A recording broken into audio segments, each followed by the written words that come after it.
actually una support hata mtu akiona tu ana kitu tofauti, kitu unique. Kuna majina yamepop hapa.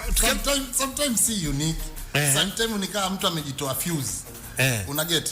Kama nikikuwa hivyo Nairobi naona eti kuna mtu anaimba haunimbaga sijui teke. Sasa hata sijui anaongea kitu gani, nasikia huyo ni star huko. Na kuna msee mwingine hapa ananyanyua vyuma kavimba muda wote, kalewa vibaya mno, anatokea sijui wapi huko, anaitwa nani? Eti na yeye ni ana mafans kibao Sasa wanataka kuondoa wasanii wengine wenye kuongea Kiingereza kama Konde, wanataka kusupport huyo. What do you mean? Unamaanisha kwamba mashabiki wa Bongo wana support fake, wanaacha real? Unamaanisha nini? Yani huku sijui ni vipi. Yani mtu anasupporti, yani unasikia tu mtu kasifia pombe tu.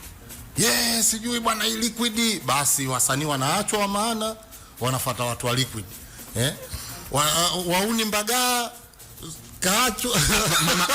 Mama Amina amefanya jambo kubwa sana. Lipi hilo? Wauni Mbaga